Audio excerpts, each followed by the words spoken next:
Content Cowboy.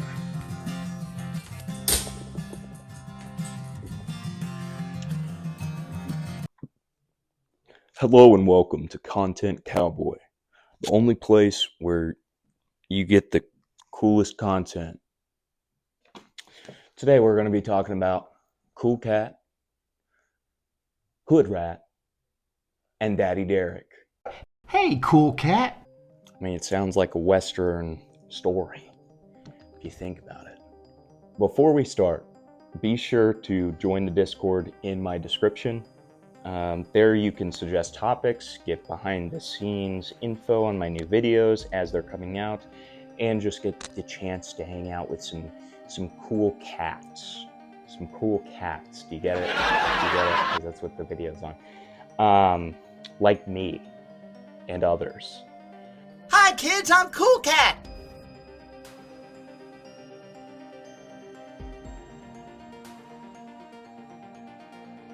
As I said, this video is going to be about the creator of Cool Cat, Derek Savage, aka Daddy Derek, aka we'll get into the other ones. He has some wacky creations, as you may know. So if you don't know Daddy Derek by now, he created the infamous mascot Cool Cat, which I spoke on earlier, and Cool Cat loves to teach children life lessons, like about guns, and anti-bullying, Vivica A. Fox, what have you. Oh, look at here! It is a Cool Cat and Little Maria making a sandcastle. Whoop-de-doo-doo. I don't like sandcastles, so take that! Oh no! Us alone. We didn't do anything to you. I don't care because I'm a boy! Unfortunately, as shown by Derek's movies, bullies can be absolutely ruthless. So here's Cool Cat's advice on how to stop someone from bullying you. And remember, if a bully picks on you, you better tell him, say, hey, quit bullying me, because I'm friends with Cool Cat, and Cool Cat is always on my side. I'll tell you, that's great advice. And please remember and use Cool Cat as your friend. If you get bullied, you just say, hey, Cool Cat's my friend. And you know what to do after that. You yell at them and tell them to quit bullying you. I wonder how that would go.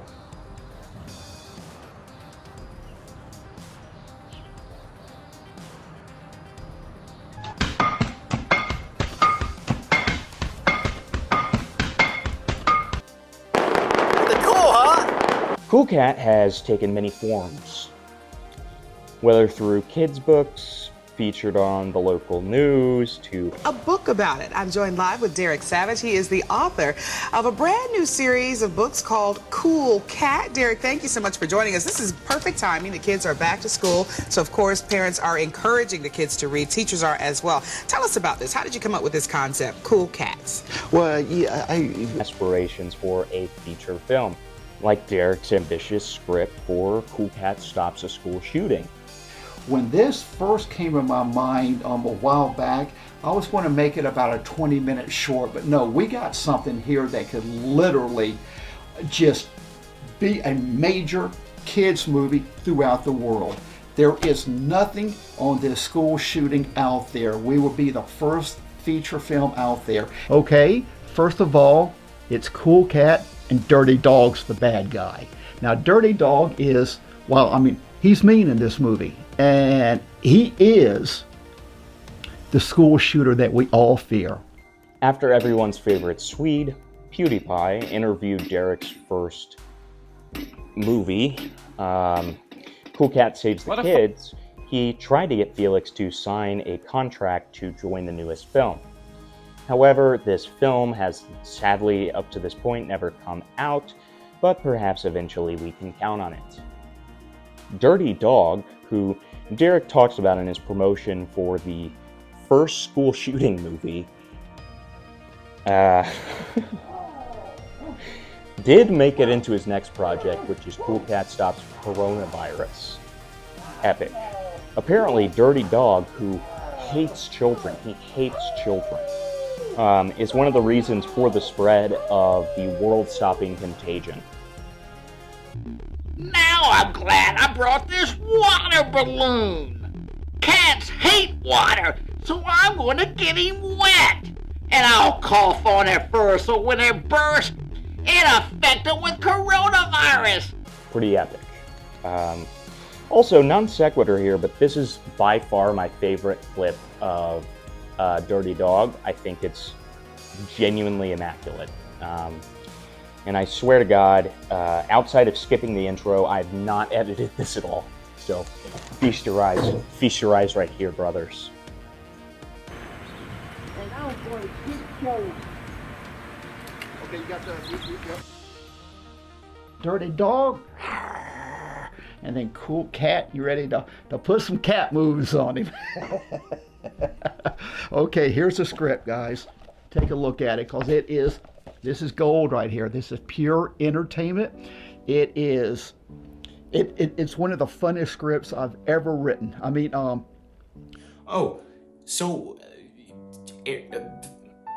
yeah, this one's interesting. So Derek actually made another new animal character who is supposed to be in Cool Cat Stops a School Shooting, but he made it into Cool Cat Stops the Coronavirus. That has led to people speculating that Cool Cat Stops Coronavirus is just what Cool Cat Stops a School Shooting was originally supposed to be, but then it became about coronavirus because that happened. So, I mean, that makes sense. So, either way, this new animal character, his name is Beaver. also, Dirty Dog's got a slave, Beaver. Beaver is cool, man. He was fun to write. Derek also boasts that this will be his first... This is going to be the first feature film ever to star both an autistic and a Down syndrome kid. Their names are Joy and Manuel, is what I named them, and they're cool kids. And a couple reasons why I put both an autistic and a Down syndrome kid in there is because they get bullied ruthlessly, especially the Down syndrome children. Of course, you know, they got the characteristics. For this cast, outside of PewDiePie, he hopes to have the janitor played by a star, as well as the secretary. I personally would love to see all of this come to fruition, and I think it would be legendary. And also we have the janitor. Oh man, it's a little cameo part, a small part, but wow, it's a rock and roll part. They go head and head with Dirty Dog. Exchange teacher, or the school secretary. Wow, that's a good part right there. And I tell you someone else who I'd love to put in one of my movies, and you guys are going to laugh at me now, but one of the Kardashian sisters. As Derek explains, which Kardashian sister would you choose to be the secretary? I think that'd be fun. Choose your character. I can't eat this, but how exciting is it to smell it? Get your fucking ass up and work. It seems like nobody wants to work these days. Courtney, what the f is up with your Wi-Fi? You have this big ass house and you can't afford a Wi-Fi box out here? It's not about affording, it's about radiation. You're gonna die anyway. You understand that, right? We gotta find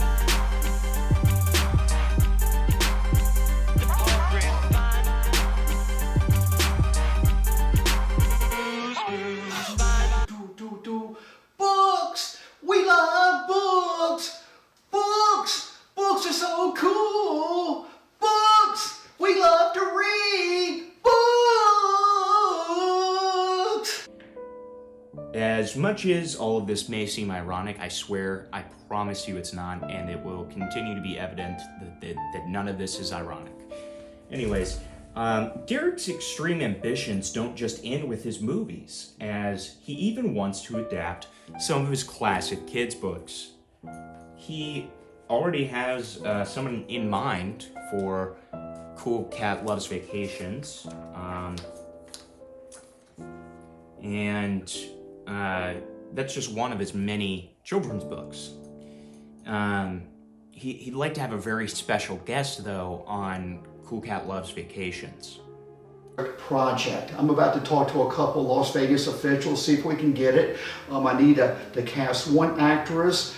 I know who I'm going to be pitching for it. Don't know if we're going to get her or not, but Miss Britney Spears was just in Vegas a couple weeks ago. Good luck. Good.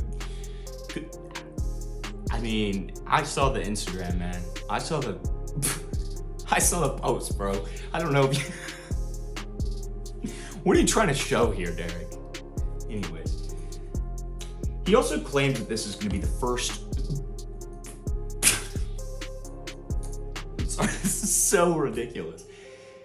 So he also says that this is going to be the first book to be made into a movie. What I'm thinking is this would actually be a real book to film. I don't think that's ever been done before. If I'm wrong, hey, you let me know. But okay. I'm not kidding. And apparently the 10th administrator of NASA, which I don't know what that means, but it's apparently a thing, wrote the foreword to one of the books, which is about Cool Cat going to space. Go walk on Mars, baby. That's right. That's Cool Cat. Also, this book is even endorsed by Mr. Sean O'Keefe. Wrote the foreword for it, and Mr. O'Keefe is the 10th NASA administrator. And his first series, Trolley the Trout, was actually inspired by interracial violence. This is again not a joke. I'm being dead serious here, guys. Okay. The kids what to do, and there's the bad guy, Billy the Bully. Look at him. He looks like he needs to be in jail, I'm talking about. But just to give you a little thing, when I started writing these back in like 1999, there was a lot of fighting. You know, I lived in Hollywood at that point, and there was a lot of fighting with the kids in the school system. So that the Mexican and the black kids were literally going after each other. I mean, just stabbings every day. And that's what motivated me to start writing these cool Charlie Makes Friends, where everyone's different. You know, they all become buddies. Derek is pretty obsessed with gun safety in Cool Cat and elsewhere. So the following is a gun safety promotion that he made with ex-famous actress Vivica A. Fox, who is literally in Kill Bill. So I'm sorry to say that her career's gone kind of down the shitter. Anyways, sorry. So if you see someone at your school with a gun, don't be afraid to tell your teacher. It's not ratting or snitching. So he even made a movie for adults to learn gun safety themselves called Gun Safety for Women. Since Daddy Derek is well known to copyright strike transformative material, I won't be showing his DVD. However, if you really, really want to see it, comment down below and I will make a Patreon solely to review his 3 movies, which wouldn't that be so much fun? That being said, we will still look at the promotional material that he made for gun self-defense for women. First, we have a beautiful r/that happened story from Derek himself.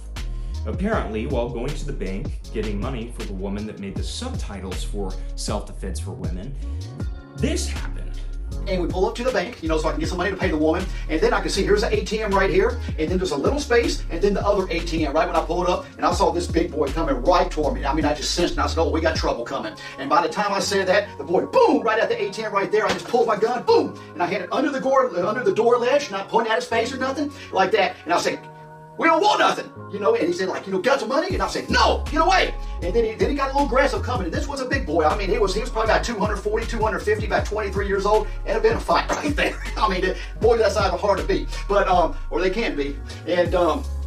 And then he made an aggressive move, and I said, no, get back! And then I put the gun up like that, finger off the trigger, didn't cock it, nothing, didn't have to break bad or nothing like that. And he looked at me, and he looked at that gun, and he just went, oh, like that. He backed up and got away. And the thing is, the chick right beside me, it all came down before she even knew what happened. Right when he walked away, she literally freaked out, but freaked out in a great way. She went, oh my God, now I get it. Now I see why people carry guns. And And you know I'm trying to help the lady folk, because I love lady folk. Hey, ain't nothing about it with that. Guys, stay safe in this crazy world. The following is a short-lived show that Derek made, meaning it survived one episode, to promote the self-defense series called The Savage Crime Show. Oddly, he uses a lot of tragedies from news headlines. I'm sorry.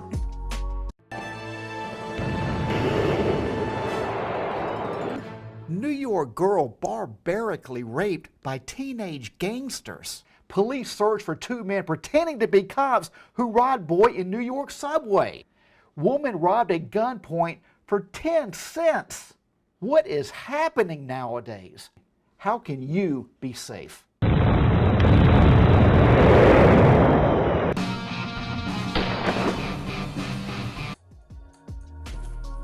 Oddly, he uses a lot of tragedies from news headlines, like the, I don't even think I can say this, the one that happened in Florida that was against gay people, that was in Orlando in a nightclub.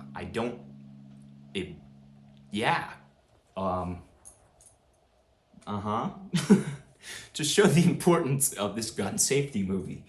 Dead there by one crazy lunatic going in there. And I don't care if you're straight or if you're gay. I'm a straight man, but some of my very best friends in the world are gay folk. And so I don't care what you are. They were innocent folk, and that won't right. And we got to put a stop to this. You know, if more folk would have had a concealed weapons permit in that club, they could have shot that son of a bitch real quick there. You know, and I'm a firm believer in the concealed weapons permit. Now, in gun self-defense for women, and rapes in major cities, rapes are really just starting to escalate. People, the economy's so screwed up, they get drugged out, you know, whatever. Women are being attacked on an unphenomenal level.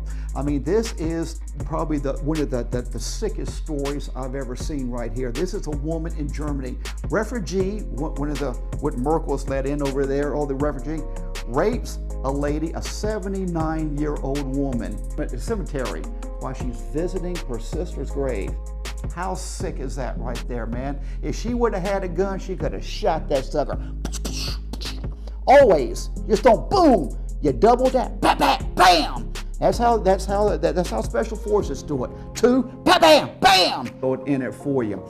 And we also have some self-defense packages also. You know, where we got the 2-ounce can of mace where you can get your DVD, your mace. We even have the stun guns. And this is a 53 million volt right here.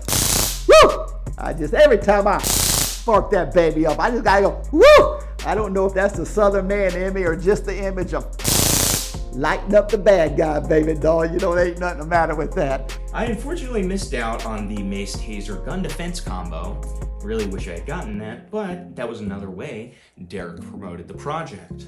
So, all of this does a good job to set up why I made this video in the first place, and shows Derek's possible reasons for his recent shenanigans. Derek premiered a new character. So exciting. Getting its own socials and even its own website dedicated to him. And his name is Hoodrat. His name is Hoodrat. And in every conventional sense, outside of literal, seems to be Derek doing blackface.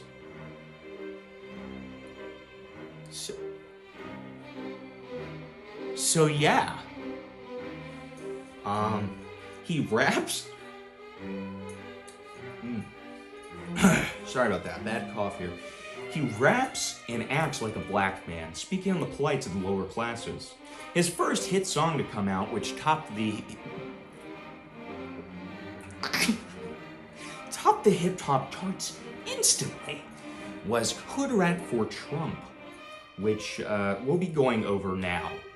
Again, given Derek's trigger-happy nature towards copyright, I'll be going over the lyrics to a separate beat, rather than playing it verbatim. I highly encourage anyone who hasn't seen it to watch it though, as I cannot do it justice. It is absolutely insane. Yo, yo, yo. I'm Hoodrat, and I got something to say. And listen up, so we can all be clear. There's a lot of crap coming down, and I'm telling you, I'm not down. I see my city falling apart. The streets are filthy, with drug addicts nodding out. The price of gas is through the roof. The price of food will strangle you. All of the stores are closing down. Where do I go to buy some food? I'm sick and tired of these politicians. Them dirty people always be lying. Those Democrats say they're here to help us, but Hoodrat says they're here to hurt us. They come for our vote every 4 years, then they disappear, just like a roach. My eyes have changed, and I'm seeing clearer, and Hoodrat is saying Donald Trump is the leader. Hoodrat, Hoodrat, Hoodrat for Trump. Hoodrat, Hoodrat, Hoodrat for Trump. When Trump was president, my pockets were fat. Now with Biden, they're like a ballon gone flat. He does say ballon in the lyrics. Anyways, Hoodrat is riding with Donald J. Trump. It makes me feel free. When I become a man, I left the crap behind. Now, Hoodrat wants what's right for my family. I used to avoid politics. Now, we got the choice. Those Democrats always pushing it on us. I'm feeling worried about World War III. It's Joe Biden's fault. He got us in this. Oh, Jonker down. Jonker. When Trump was president, I didn't like him. But now things have changed, and I really miss him. Hoodrat, Hoodrat, Hoodrat for Trump. Hoodrat, Hoodrat, Hoodrat for Trump. Now I'm closing this song, and I hope you got the message. Joe Biden has destroyed the economy, and we need Trump as president. Trump 2024. I'm Hoodrat, and I endorse this message. Wasn't that awesome? So actually, right after this video dropped, Joe Biden dropped out of the presidential race because even he saw how amazing and beautiful this song was. So just off the recounting the lyrics, I want to get a few things straight, okay? Firstly, I am completely apolitical, and I have no interest in giving my thoughts on the greater sphere of politics in this video, at all. Outside of the fact that I'm getting pretty tired of our only options being geriatric old men. I feel like that's not super controversial. Secondly, I can understand how me saying these lyrics, it can be kind of unclear whether or not I'm kind of, you know, it can feel like a stretch what I'm saying about the blackface thing, right?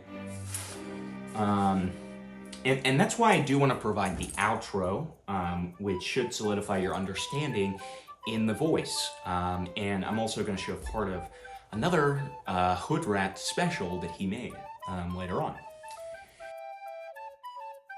Yo, it's Hoodrat, and I hope you like my music. My producer, Derek Savage, has been real cool, so I want you to go out and buy his content. His new novel is powerful. Every woman needs his self-defense film. Yeah. For the kids, it's Cool Cat. And Cool Cat's the coolest. Hoodrat loves these movies. And the clothes are clean. Check it out at SavageOne.com or Cool CoolCatLovesYou.com, where you come visit me at HoodRatRaps.com. Peace out. So I guess this is just a vehicle for Derek to openly speak about his political beliefs, but as shown by his videos without a character, he really hasn't shied away from this before. I really can't wrap my head around what the fuck is going on here, or what the point of it is. So maybe he's trying to make his politics more appealing to a younger, cooler teenager crowd who likes rap.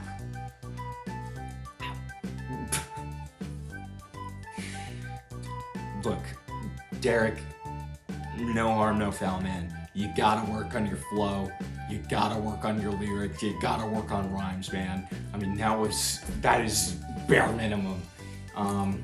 And you know, I can say this confidently because somebody in the sub-generation beneath me, lyrics, I mean, he couldn't even last 15 seconds. Nobody talked about this because it's insane. Yo, yo, yo, I'm Hood Rat and I got something to say. And listen up so we can all be clear. There's a lot of crap coming down, and I'm telling you, I'm not down. Okay, this is a literal cancer. I'm good. Okay, dude. I appreciate it. So, I mean, that's pretty sad, right? So Hood Rat's follow-up from endorsing Trump was actually to diss Kanye West. Yep, you heard that right. Even though he looks like Kanye when he did the InfoWars interview. Look like Kanye West. Kanye West can't hold a stick to Hood Rat. But you know, I was thinking about Kanye West this morning, yeah. You know, that was after I took a dump.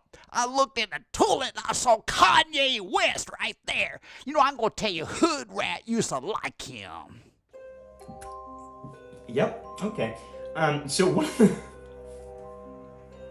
one of the more interesting things about Derek is it's really hard to figure out where the truth starts and the exaggerations end. He has a review from one of his producers calling Cool Cat cooler than Barney the dinosaur, which, I mean, look, that's at least conceivable because it's kind of a biased lens, right? Biased. Alright. But he even claims that Rupert Murdoch, who is the owner of Fox News, has watched and loves Cool Cat. That's in his website. On top of these incredible kids shows that Derek has made, and his love for guns, he has sort of a weed-based award show called the 420 Awards. So if you haven't seen my second channel video explaining my absence and extended periods between uploads, I encourage you to do so. It'll explain a lot. So I'm putting that in the description for anyone who cares.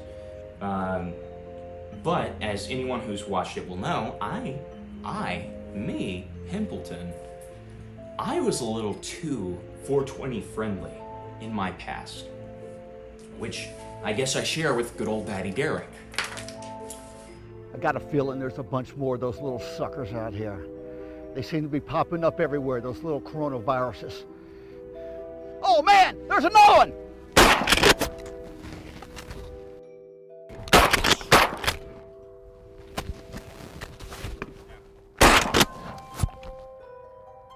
Ha! Got him! In the name of the 420 Awards, we are protecting and saving the world from the coronavirus. He has a whole section on his website dedicated to a book that he wrote involving the medicinal uses of weed, possibly healing cancer, which is not true. That's not, that doesn't work like that. That's not how it works. But pretty interesting. Pretty interesting. I have cancer. A medical marijuana story. the first serious-themed medical marijuana story. I Have Cancer, a medical marijuana story, is about a lady who gets breast cancer, and her chemo medicine destroys her physically. Her best friend convinces her to try marijuana to help combat the pain. As reality sets in and the cancer deathbed looms in her future, Lisa meets a nice man and finds happiness. The marijuana is helping her illness, but can it keep her stay alive? This heart-gripping project is very inspiring. There's also a lot of humor in the story. This movie is extremely positive for, quote, the medical marijuana and, quote, cancer awareness movie. Finally, a marijuana-themed movie that has great meaning. Art Anthony, Emmy Award winner. I also want to apologize to everyone real quick. Be a little more serious for a second.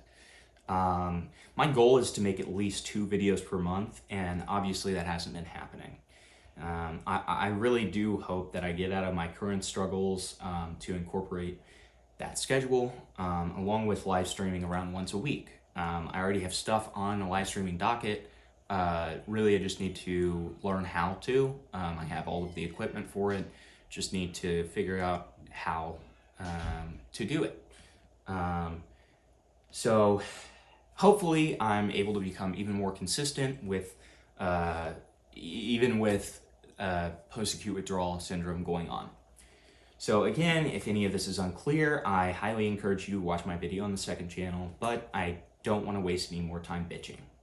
Just thank you for watching, and I appreciate all of you. With all that being said, let's go ahead and look at something less frequently talked about in the Savageverse. Derek's books. That's what's on deck, as they say in baseball lingo right there. I'm not talking about his Cool Cat series. Rather, I'm referring to his other series. And the books marketed to adults, like the medical marijuana story. He endorses one of them in his Easter message, which I showed a little bit of earlier, originally titled God's Wrath. Anyways, we'll get to that in a second though. He has several other books that he's currently advertising that don't seem to be fully finished. One of them being a male stripper story. When I saw this, I knew that we had to read the first chapter together, or at least segments. Then we have The Dancer, a male stripper story. As a gentle breeze blew over the sea of cars, James Knight was stuck in the morning downtown traffic, but he didn't care. He was enjoying the robust flavor of his morning coffee, and it tasted great. Then an automobile swerved in front of his car, forcing James to slam on the brakes to avoid an accident. Unfortunately, the sudden halt splashed hot coffee on his lap. "Damn!" he shrieked painfully. Coffee was burning into his crotch, so he quickly put the cup onto a console and grabbed a napkin to cool the area. After doing his best to clean his pants, he glanced at the rearview mirror. A beautiful sight came into view, which mellowed his anger to a fizzle. Snow-packed mountains were towering in the background.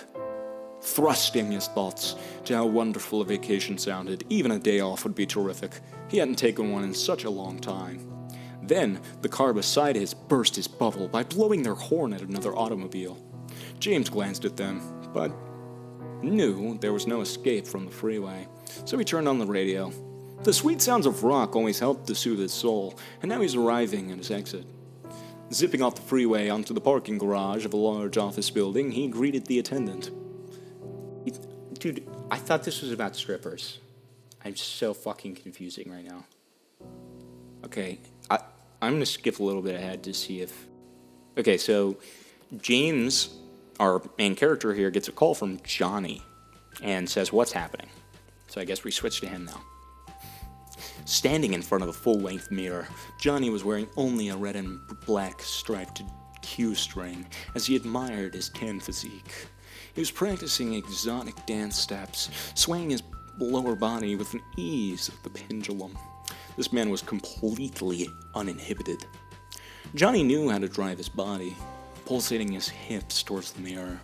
He had moves that could bring the most reserved female to lusty titillation. And his talent produced excellent money. He had a cold beer in one hand while gripping his cell phone with the other. I'm well, but I need a favor, and you were the first cat that came to mind. My car's in the shop, and I need a ride to work. Ride to work? What are you talking about? It's about time to sell that car. Hey, be easy. She just needs a little repair. That's what I get for shining her up too pretty and riding her too hard. It's funny how you always compare everything in a sexual way. What else would you expect from me? Johnny shot back. The light on James' phone blinked. Hey, that was another call, so what time are you talking? Make it around 6. That'll give us enough time for a beer. That is, if you can handle a cold one after work. I think I can manage that. I was just curious how many beers you need to do the job, Mr. Shake Your Moneymaker.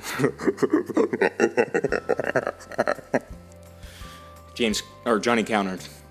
I wouldn't laugh too hard. I have it better at the Honey Shack than you'll ever imagine. See you at 6. Sure. Sweet Revenge is another Derek Savage book that we can see the premise of right now. Sweet Revenge, a story by Derek Savage. After the Vipers street gang murder James Swanson's family, he goes to the police. But the police are powerless against the hardened gang members. So James has only one way to rectify the problem. James joins forces with his brother and childhood friends, and these guys know the true meaning of familyhood. If someone kills your family, then it's sweet revenge time. And they have an assortment of weapons that could rock the US military. The story has little to no profanity, with the message that white and black people can live in friendship and overcome adversities together. So, you're probably wondering, why does this video have so much left? How is there this much left in the script? What? So, I purchased 2 of Derek's beautiful works, Bible Birdie and Apocalypse the Second Coming, that was originally titled God's Wrath.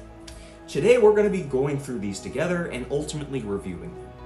Let's begin with Bible Birdie, Derek's first chapter book, marketed to children. Here's my first chapter book, and this is Bible Birdie Loves Jesus, and this is a faith Christian themed book. So, Little Birdie, as he is aptly named, was pushed out of the nest to fly. Once he does this, he flies to some kind of party of people where they are praising God. He then lands on Jesus' shoulder and has a short exchange with him. A little boy steps to the front of the crowd and gives 2 thumbs up. Hey, Jesus is the man. Before then, Samuel, who is a blind man, asks to be healed. Jesus confirms that Samuel believes in him, and then he unblinds him. Jesus renames the little birdie to Bible Birdie, which makes the birdie go home and excitedly tell his parents. The next day, Bible Birdie's looking for food, and he's just kind of struggling a little bit. He's trying to find his parents. He can't find them. His mom flies to him crying and says, "Oh, we can't find any worms. We can't find any worms, Bible Birdie. We're gonna starve, Bible Birdie. We're gonna starve." And so he has the idea to ask Jesus for help, which is great. And he finds Jesus in the midst of giving a sermon about heaven. Wow, that sounds fantastic. Bible Birdie yells. I want to learn more about heaven. It sounds like the type of place for me. Did you know that I like to learn new things? It makes me smart, and I think it's awesome to be smart. Bible Birdie begins to laugh. Of course you knew it. You are God, and you know everything. When Birdie's stomach starts growling, many others realize they're also hungry, which... anyways, and so all of them ask Jesus for help. He then realizes that 5,000 people are out there waiting for food, and Bible Birdie freaks the fuck out, and he's like, "Hey, we can't do this, there's no way, blah, blah, blah." Okay, sorry about that. Bible Birdie begins to panic. A bead of sweat drops from his forehead. It's gonna take a lot of food to feed all these folks. Where's all that food coming from? His eyes droop as he becomes sad. He doesn't want anyone to go hungry. That is not fun. Then this goes into the story of Jesus multiplying the bread and fish for people, and he distributes it with Bible Birdie. So Bible Birdie is basically just kind of the, like, written in guy that follows Jesus around when he does the stuff that he does in the Bible. Just read the fucking Gospels. Read the Gospels. Like, there's like the New English version. I'm just saying. I'm just saying. Okay, anyways. So he brings some of the remaining food to his parents and then he falls asleep. Then there's like 4 pages about Bible Birdie waking up in the middle of the night and he's flipping shit. He's like, oh my god, somebody's gonna kill us. He's gonna kill us. And he thinks that this owl is a monster, but it doesn't really amount to anything. It's like just filler, basically. They're not a monster, honey. That's an owl. They are very nice, and they make the hoot sound. In the morning, he sings a song and finds Jesus by a lake. Bible Birdie is happy and sings a song. Fly, fly, I love to fly. Fly, fly, it's cool to fly. Fly, fly, let's fly away. Fly! He laughs at his silly song. He loves to be silly. I'm a silly Willy, he says merrily. Jesus thinks Bible Birdie's so cool that he has to ask him why he's cool. Epic. Jesus loves Bible Birdie. You are very funny, and you're the coolest bird in the world. What's your secret? How did you become so cool? Bible Birdie's face goes blank. I don't know. I wasn't cool until I started believing in you. So, I guess you're my secret. You are such an awesome God. And then an absolute fucking bombshell hit. Like, I'm not joking. I was not ready for this whatsoever. I had been noticing similarities within Bible Birdie and Cool Cat's personalities, and, they both love to boogie woogie, by the way. That's what it is. Love to boogie woogie, dude. They love it. They love it. But I also noticed Jesus' similarities to Cool Cat.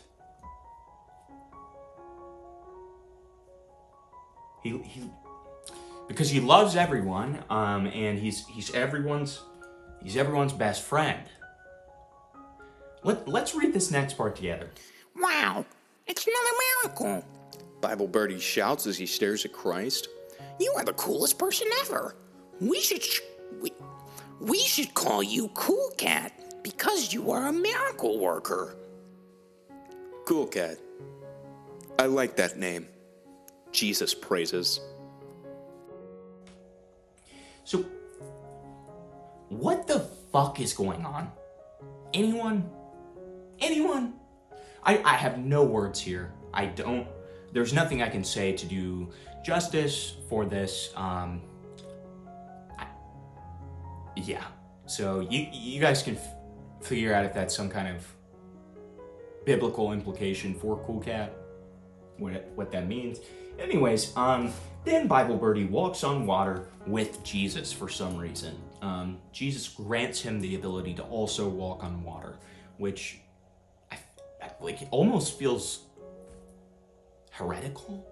Like, I don't know if other people are supposed, or even beings are supposed to be able to do, like, I thought the point was that Jesus can do it, and that's it, and that's what makes him So, okay. Anyways, so in the next chapter, Jesus makes it stop raining expressly so Bible Birdie can play. And we get this gem, this absolute wonderful gem. Jesus nods his head. It's beautiful, and you did it perfectly. I'm proud of you, and I'm glad that you try your best. Always remember, you can do all things through Christ who strengthens you. That sounds fantastic. And I also learned that if you want something enough, then you need to work hard to make it happen. And I think that's a great thing. Bible Birdie proclaims. Then some kids come along and start talking to Jesus and Bible Birdie. And this happens. As Matt chews on a sweet berry, he tells a really cool story. I have some great news to share. Andrew and I didn't have anything to do yesterday, so we made a new game. I had a stick, and Andrew pitched a ball to me, and then I hit the ball, and then ran from tree to tree in a big circle. It was fun. Bible Birdie's eyes grow large. That's a groovy game. What'd you name it? Andrew shakes his head. He doesn't have an answer. We couldn't think of a neat name to give it. We were hoping you might be able to help us. Do you have any suggestions, Bible Birdie? Bible Birdie puts his wing under his chin to concentrate. He thinks very hard, and a brilliant idea suddenly comes to him. I have a suggestion. How about base run? Wait a minute, because that's not perfect. How about baseball? That's a terrific name. I love it, Andrew exclaims. The name baseball matches the game superbly. Matt adds, I knew Bible Birdie could help us with the cool name, and that's because he's really cool. So this random kid invents baseball in biblical times, and Bible Birdie names it Epic, and they play it. And funnily enough, they already have a 3 strikes rule. I mean, everything's there, balls, like there are 3 balls, 3 strikes. It's very strange. Andrew tells Bible Birdie, we decided that baseball should have 4 balls and 3 strikes, and that was a strike. That's right, Matt adds. I made up a new saying. 3 strikes and you're out. Anyways, there are also random points at which Derek addresses the reader in the second person. These are always very jarring and scary to me. Everybody starts to dance and it turns into a big celebration. Yeah! We love the Boogie Woogie! All the kids yell. Jesus laughs wholeheartedly. He loves for children to have fun, and he wants you to have fun. Yeah, they just like imagine it. This is what I think. I think they're just kind of like, oh hey Jesus, hey Bible Birdie. Hello. I also love you. I love all of you. I love you. I love you. It's just, I don't know. It's some fourth wall break shit. It just freaks me out. So fast forward to chapter 5, and then this happens. Bible Birdie feels an evil presence surrounding him. So it turns out the evil that Bible Birdie was sensing in that, very scary, by the way. It turns out that was a crow claiming to be God. Then a bad omen swoops down from the sky and hovers directly in front of him. It's a big black crow, and he squawks loudly at Bible Birdie. Squawk, squawk. You are stupid. Jesus is not your friend, and he hates kids.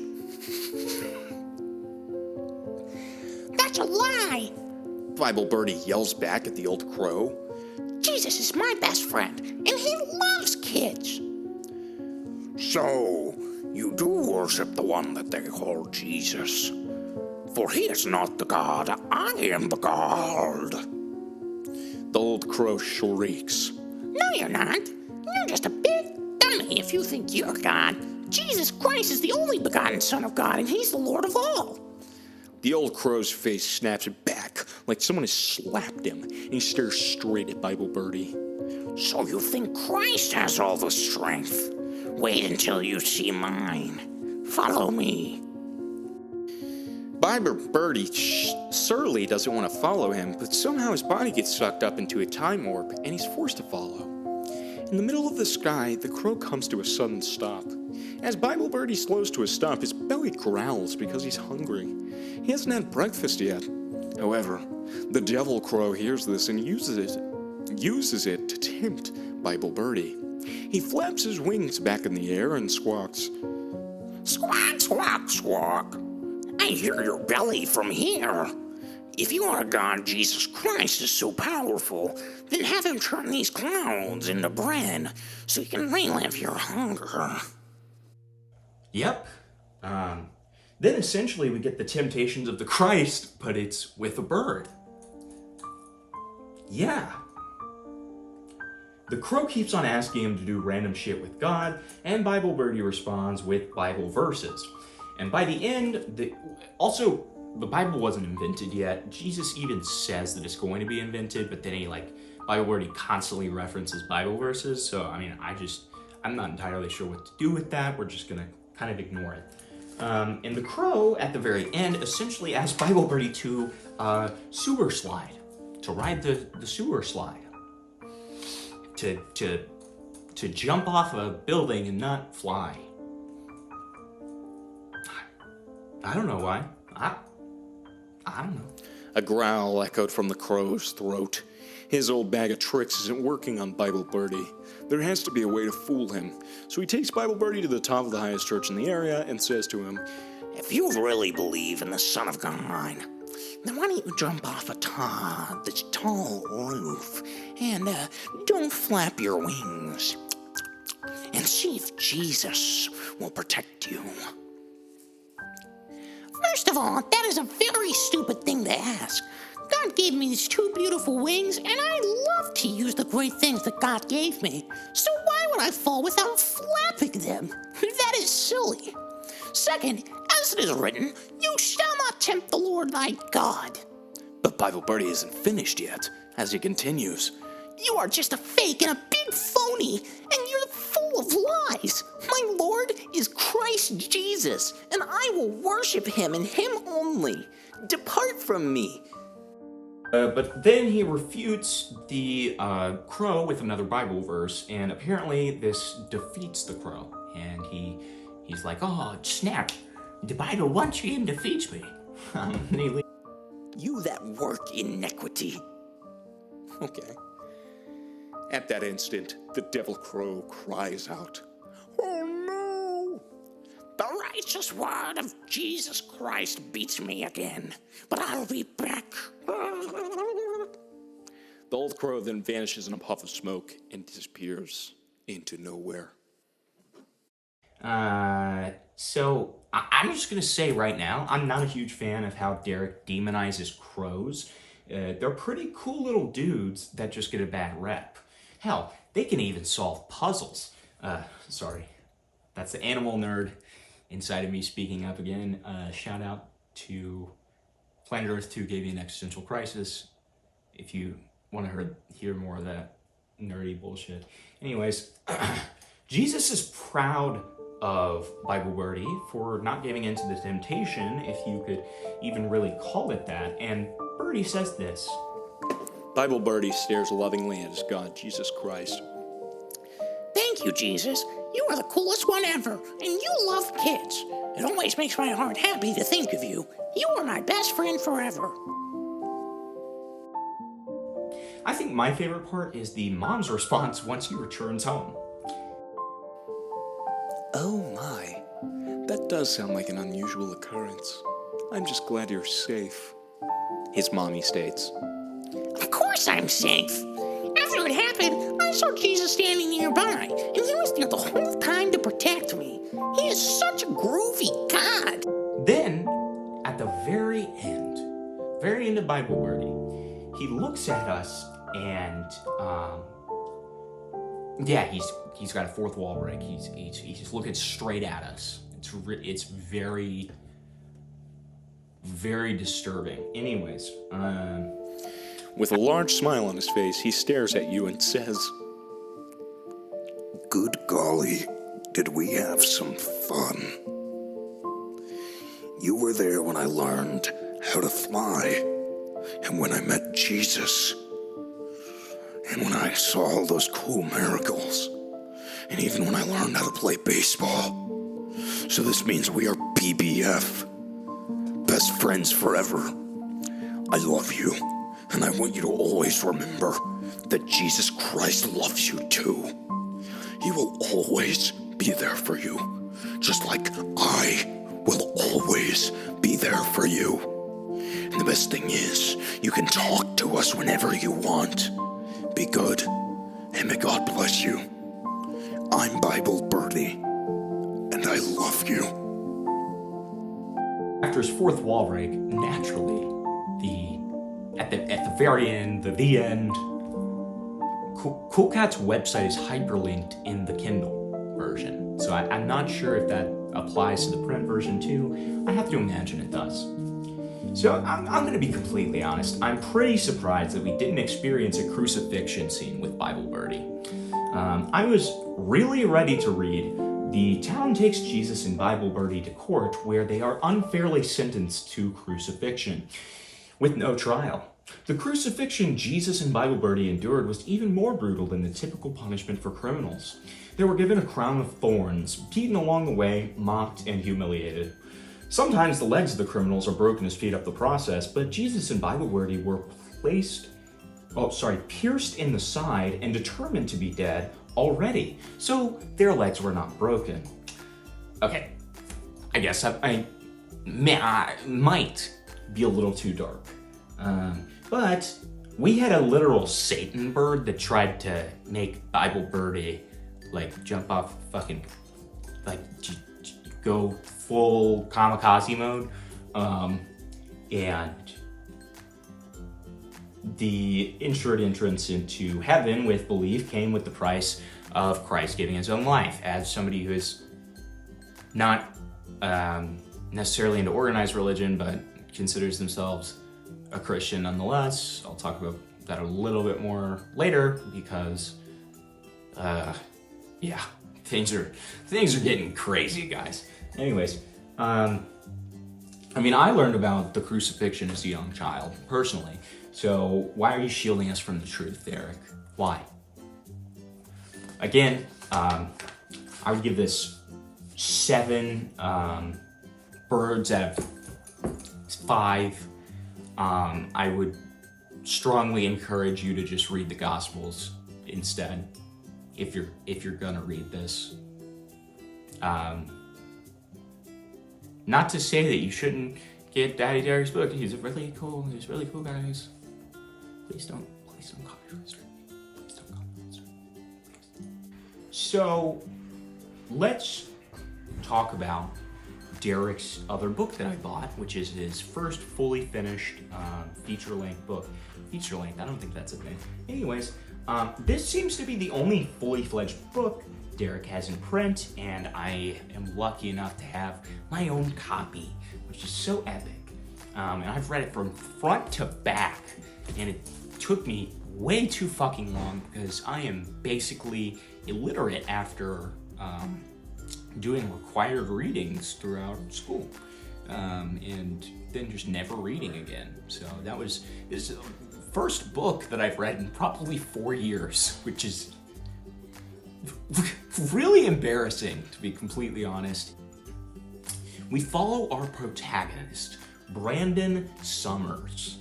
So I'm going to go ahead and read the first paragraph aloud so we can really ingest what we're getting into. The sun blazed in the sky as Brandon Summers drove swiftly down the street, racing over the asphalt with speed that shouldn't be present in this environment. Once he realized how fast he was going, he gripped the steering wheel of his sports car and downshifted to a lower gear, slowing the auto to a safe speed. I genuinely don't understand why things are worded this way. It does not make sense to me. But it could just be... It could just be the Derek technique, you know? Who knows? He then realizes as he's like speeding down the highway that there might be children playing. So he scans the street and then realizes there's no children playing. I guess he was just mindlessly on cruise control reading a book, because I think just by virtue of driving on a street, you're able to see if there are pedestrians around you, but whatever, man, whatever. That is not even close to, just wait. So, Lisa is the love of Brandon's life. Lisa, isn't that, this is a Tommy Wiseau guy, right? The Room. Anyways, so Lisa is seemingly of questionable character, at least at the beginning, because he feels as if he can't even go to the beach without her killing him. Brandon looked over the cloudless sky and entertained thoughts of going to the beach. It was so relaxing when waves splashed on the sand and the smell of Mother Nature drifted endlessly. Except common sense took control. He knew that Lisa, the passion of his life, would kill him if he went there without her. But fair was only fair. He wouldn't care for her to visit the beach without him, so it's better to go there, not to go there without her. Ruh-roh. So, Brandon works in insurance, and God, his life is going great. His favorite song played on the radio on the way to work, and he got this extra paycheck from some policy he wrote. Isn't that epic? That's pretty epic. Big fan of him informing his friend Matt of the commission. Hey, buddy, guess what time it is? Brandon stated while fanning the red envelope. Matt gestured. I hope it's your termination papers for rushing in here like a wild animal. Well, if I'm a wild animal, I'm a lion, because this is the commission from the $1 million policy I wrote last week. You got lucky. I don't know how you get a thing off these leads. You call it luck, but I call it party time tonight. Then drink a cold beer for me.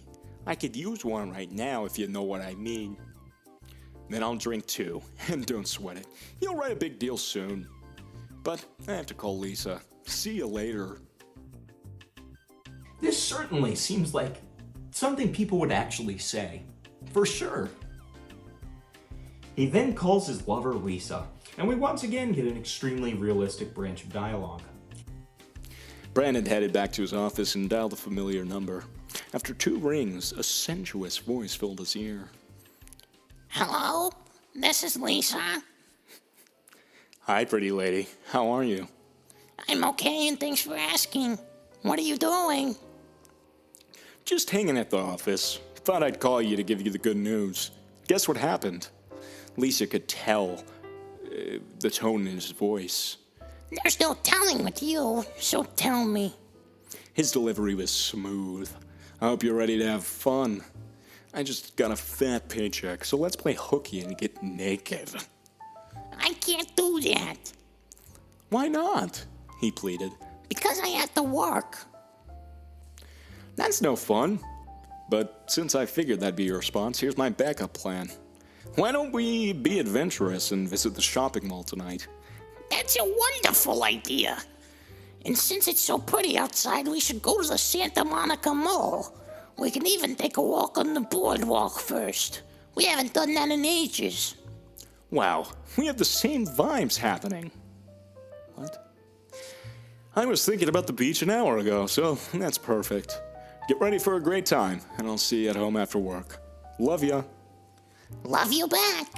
Lisa responded Take a happily. walk at the beach after work, and then they head to what Brandon calls the ladies' playground. Or the mall. Just being honest, if I saw this next part happening in public, I would probably have to call someone. She snuggled beside him. The warmth of his body sent chills surging through her. I want to go shopping. I think that can be arranged. Lacing his arm around her waist, they strolled casually to the large glass store, which he immediately opened. Let me open the door for the lady.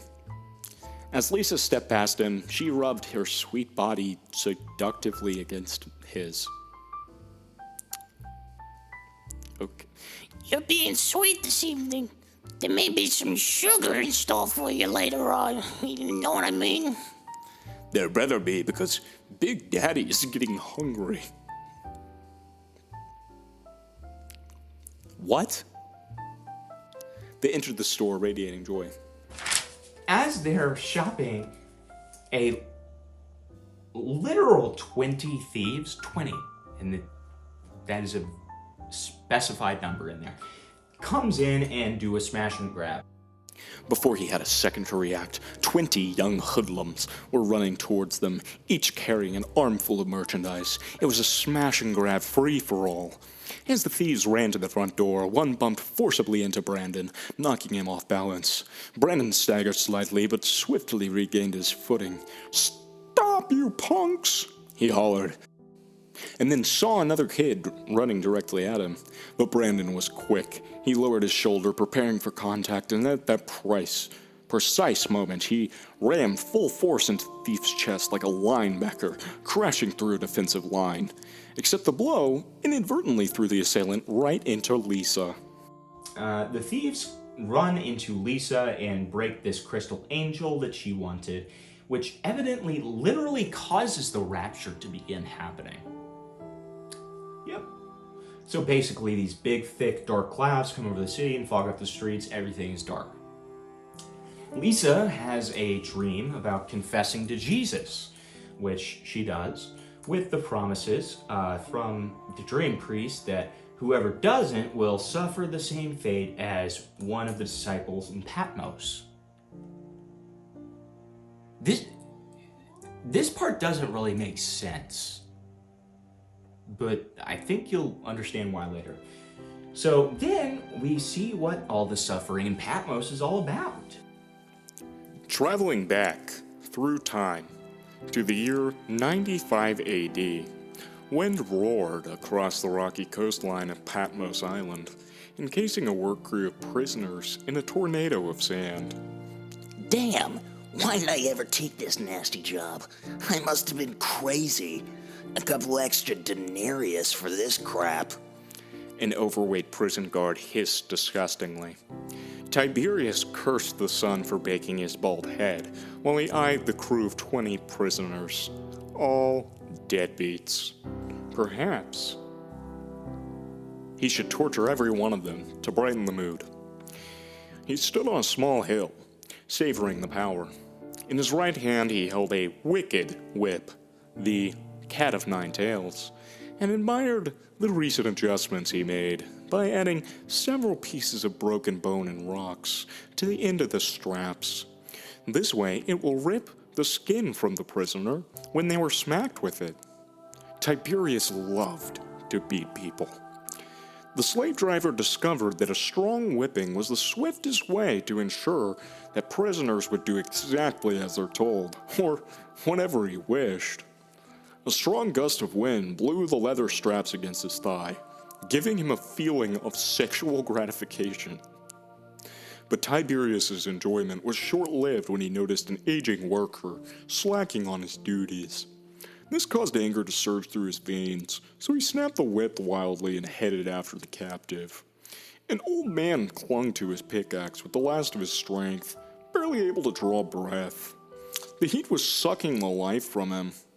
Then he noticed the guard running his way.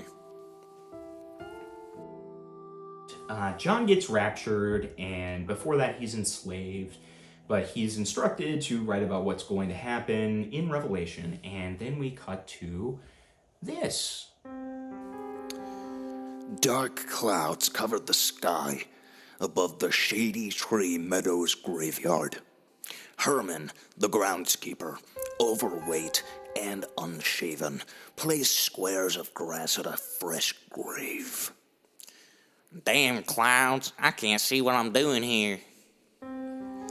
He tossed another square of grass on the freshly churned dirt while speaking sensuously. Here you go. Here you go, baby. Let Hermie cover you up. Herman grinned sordidly. Since it was early Sunday morning and he hated to work or bury people on the weekend, he decided to take a break. He could feel his true passion bulging in the pocket of his overalls, and it sent a burst of anticipation through his body. Herman. Don't worry, he's not a necrophile, just an alcoholic. He quickly unscrewed the lid to take a large swig. As the liquor flowed down his throat, he stared lustfully at the grave. Yeah, sweetheart. It's a shame you never got a chance to meet me. I would have shown you what a real man is like. Herman took another swig and coughed, spitting it all over the place. Shit, what a waste of good whiskey. Done got myself all wet. He smirked at the grave. Just like I would have gotten you, baby. All wet. A sick laugh emanated from his throat as he studied the headstone. But your type wouldn't like me anyway. You must be some rich person to afford one of these fancy gravestones. The gravestone was a perfectly chiseled piece of rock, which showed an illustration of Jesus. Below this was the picture of a lovely woman in her 40s, Mary Jo Williams, born an angel. May she rest in peace. This confirmed Herman's suspicion. Now I know you're some rich person. All you rich people are the same. I don't care. Y'all don't care about anybody but yourselves. To hell with you and your fancy Jesus gravestone. Okay, never mind. He still comes off really, really perverted and creepy here.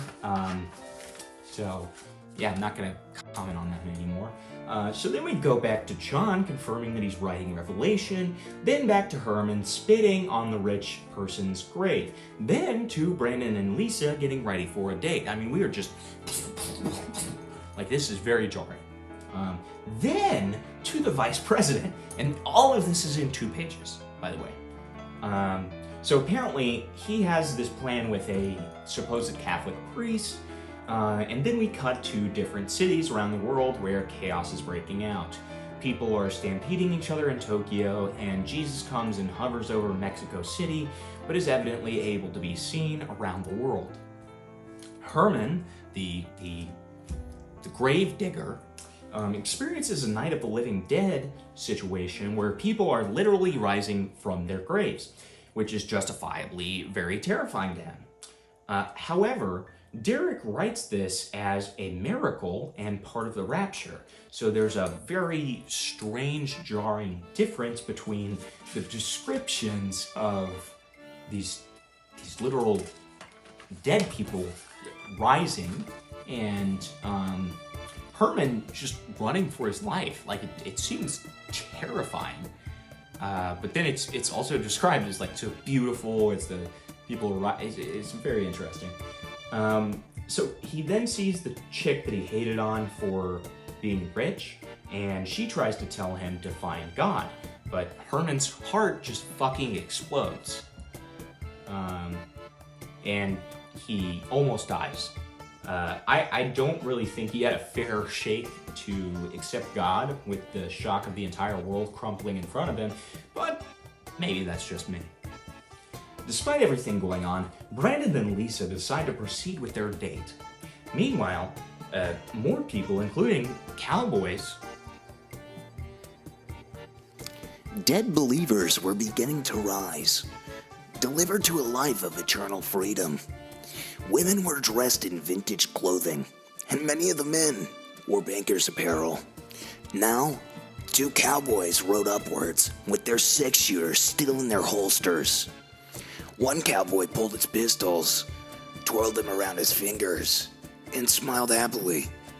The gun spinning abilities brought back so many joyful memories of his ranch hand days. What'd you need a gun for, dude? Why'd you need a gun? Why do you need a pistol for being a ranch hand? Rising from their graves. Then we come back to a plane that I haven't mentioned until now because it's just kind of been filler. where some people are raptured, while again, half of them die a fiery death. So I guess it's too late for them to choose Jesus. When I drink milk, I had a white mustache. The child said innocently. Do you want to see it? The girl's mother interrupted sternly. Leave the stewardess alone. She doesn't have time for your silly games. The child's face fell. The stewardess winked at her to show everything was cool. It's okay. She isn't bothering me at all. In fact, I would love to see what a white mustache looks like. The girl smiled as she took a huge sip of milk that covered her upper lip. She exclaimed happily. You see it? I have a white mustache. They both giggled, and then the child and stewardess vanished, swept upwards to heaven. The tray of drinks smashed on the floor, splashing liquid all over the mother's face. My baby! My baby! The mother squealed. Where's my baby? Another flight attendant stood dazed in the first class section. At least 40% of the passengers and crew had vanished, like a magic wand had been waved over the place. Then, the aircraft jolted to one side, throwing passengers throughout the cabin. The plane was rapidly dropped towards the earth, while the screams of the doomed passengers filled the floating coffin, and they crashed to the ground in a fiery death. Nice. Makes sense. So they were gonna go to a blimp, and the blimp is flying over the Dodgers stadium, right? So one of the pilots has to yell at this rich guy because he's trying to smoke weed on the blimp. Crazy. He can't do that because it'll blow all of them up. Because I guess this is like Hindenburg rules. I don't know if every blimp is this way. I hadn't not really ever thought about this, to be honest. Isn't the Goodyear blimp? I don't know. I'm not a scientist, okay? I'm a cowboy. So then this very normal conversation happens between the two pilots. Mike laid it out sternly.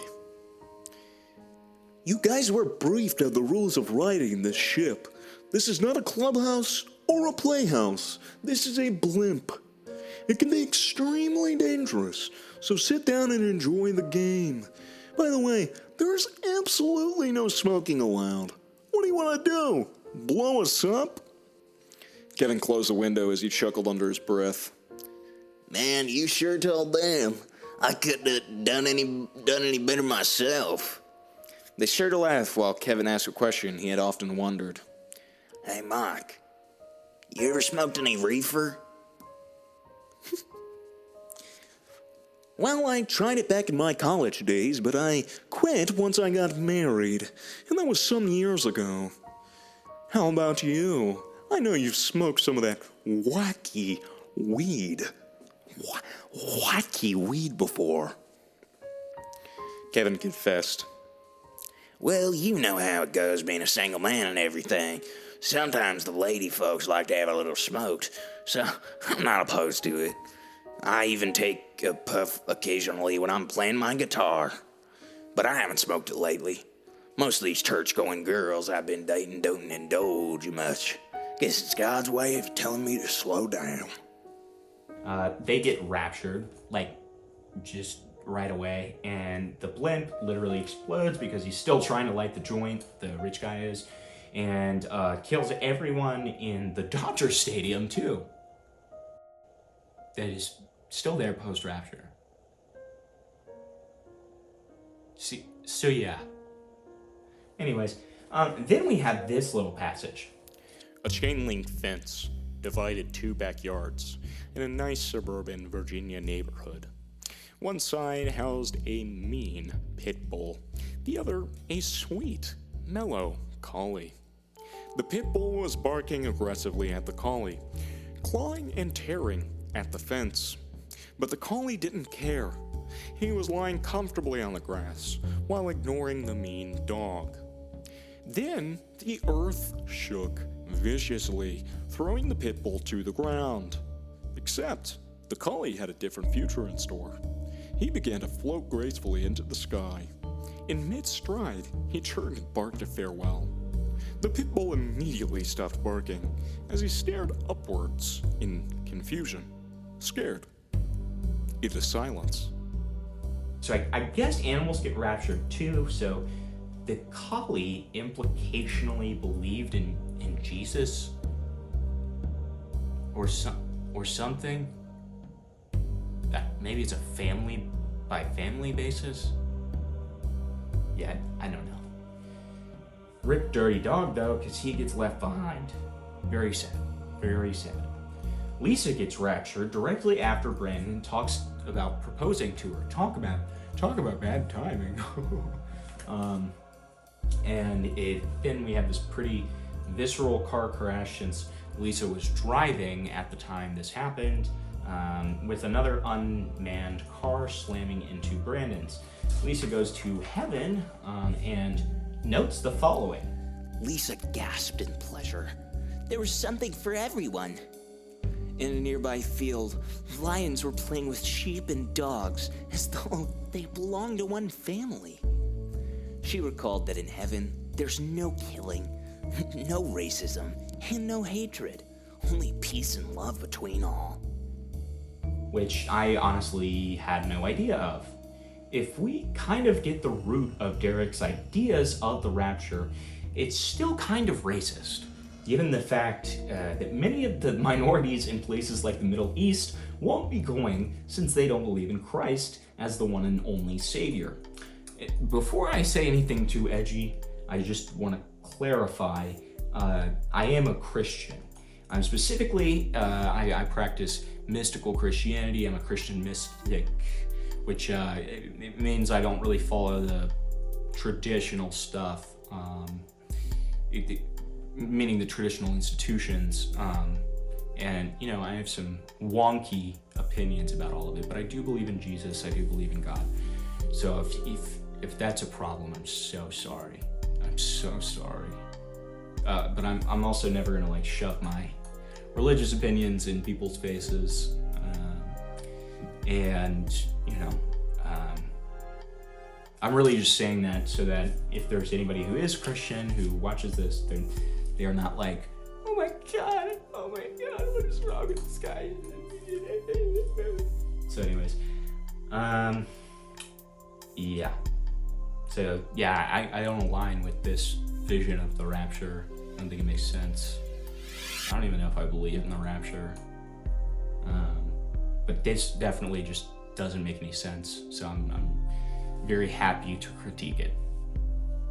So we go past a bunch of different cities where absolute chaos is ensuing.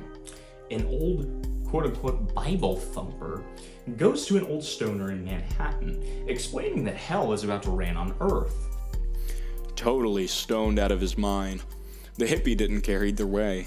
He was having a marvelous time getting high, and that's all that mattered. He handed the joint to that loud person. "What's the matter, man? You're having a bad trip. Take a hit. It'll help your relax." Jesus was hovering in the sky above the earth and could hear every word that was spoken. Christ shook his head in disappointment. There were so many rebellious and deceived souls sprinkled throughout the world. And you wonder why you were left behind. Perhaps now you should know that I am the Lord and I shall reign forever. If you would have been saved from the coming tribulation, so be it. You chose. In the twinkling of an eye, God sailed back into heaven. The hippie was utterly awestruck. Somehow he heard every word that Jesus just stated and interpreted it as a terrific sign. "Shoot, man. The acid I took is far out. I'm already hearing voices. I think I'm about to take a ride." And I'm very confused as to why the Bible thumper didn't get raptured, but once again, whatever. I think this is supposed to be a comedic beat. I don't know. Even though Brandon reportedly crashed through the windshield, paramedics use a crowbar to get him out and take him to the hospital. Somehow, Herman, the gravedigger man, didn't die, and one of the news reporters attempts to interview him knowing that he just had a heart attack and is literally almost dead. cut to Brandon's hospital bed, and we did this horrible couple. They're just the worst people ever. And here's the husband's reaction to realizing they might be in the rapture. Well, if it was, there's one good thing that came from it. What's that? If you haven't noticed, we're all still here, she complained. Don't you know what I'm talking about? Come on, woman, think with me. We can finally settle that bet we have. What are you talking about, Leroy? That bet we have about your mother. We can see if that piece of shit went to hell or not. Her grave will tell us. Maggie exploded. How dare he say ill tidings about her dear deceased mother? She grabbed the television remote and slung it at him. You're a dirty piece of crap. That's what you are. You have no respect for the dead. So, cut back to heaven. John's crying about how nobody can open the book of the 7 seals. He's just like bitching and whining. And finally, they find the Lamb of God, who appears like this. John stared at the altar in bewilderment. The area was buzzing with activity. The Spirit then shook the book forcibly, and a lamb appeared in the middle of the throne. Except the lamb had a distinctive appearance. Patches of its fur were covered in blood. It had clearly been stabbed from its side, and blood was dripping to the ground. Suddenly, a bright light flashed on the lamb that exposed its 7 horns and 7 eyes. John gawked at the creature. What kind of lamb is this? A starburst rippled in the sky, and the lamb changed into the man, Jesus, standing in front of the altar with blood dripping down his hands, feet, and side. Jesus lifted his hands above his head and showed his wounds to everyone. Then he closed his fist and crossed them over his chest. A moment later, he uncrossed his arms and showed his palms. The injuries were healed as if they never were scarred. Reaching forward, Jesus took the book of the 7 seals from the Great Spirit.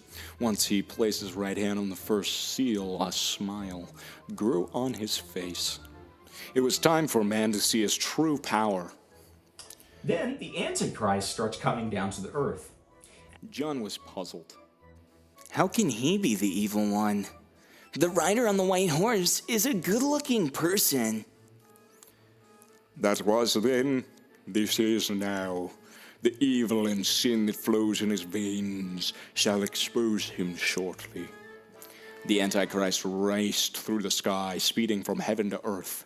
John the angel, along with everyone in the throne, could see the rider changing into his true appearance. The force of wind ripped away the demon's skin, shredding the flesh off his face. His bloodshot eyes began to bulge, while his body turned into a skeleton of burnt red skin.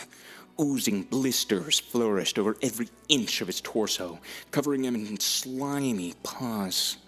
After that, we go to D.C., where the vice president says this about a waitress. Stepped away.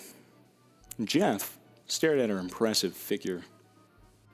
That girl is a fine piece of ass. One of his partners spoke. Yep, I nibble like she was chewing tobacco. The others chuckled in agreement, and Jeff glanced at the doorway and noticed an associate entering the building. The moment their eyes made contact, the associate headed for the bathroom. I mean, this guy is just, like, comically evil.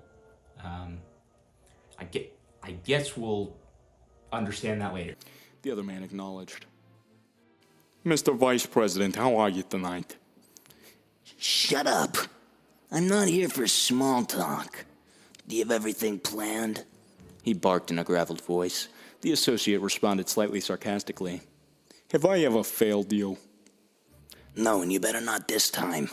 And furthermore, if you ever, I mean ever, disrespect me with your sarcasm, I will personally slice out your tongue. Jeff stared piercingly at him for a few seconds, which probably seemed like an eternity to the other man, then reached into his pocket. He threw a thick envelope onto the countertop. There's your money. Now get the job done and get it quickly. The associate flashed the cash in a fat envelope. we get introduced to Joyce, who is a black woman whose son left her in the rapture. She's listening to the radio where a priest is answering questions. Apparently, he didn't make it to the rapture because he was referred to as father spiritually, which is a sin, and I can't explain that one. I don't know. And because he didn't believe in Revelation. Apparently. So, I mean, I guess I'm fucked. Anyways, so there are really strict guidelines here.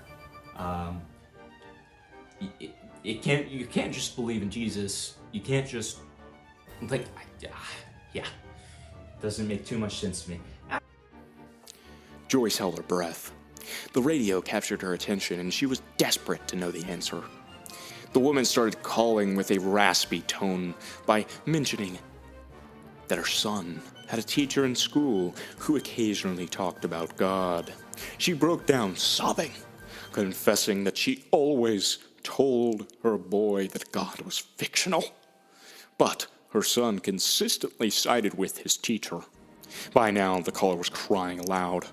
What took my son from me? Well, ma'am, I don't have an answer for that question, but our special guest in the station could possibly help.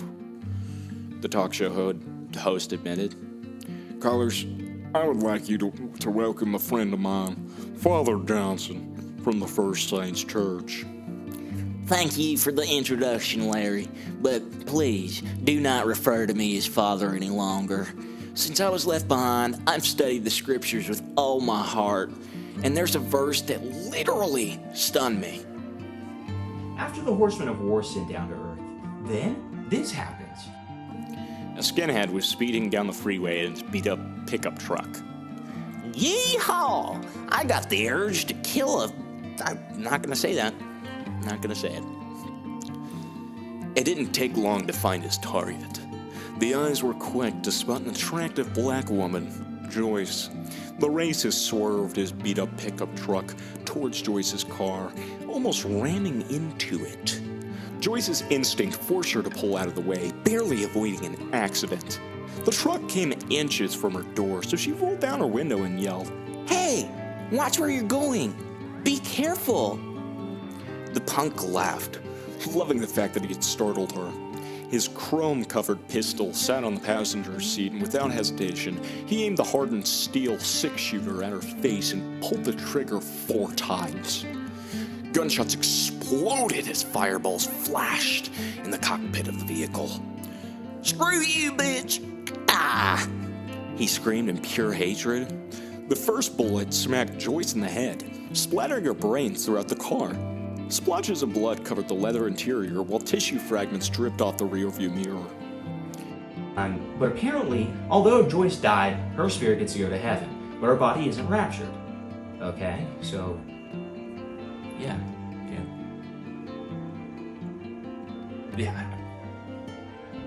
I've got nothing, man. Anyways, the third horseman brings...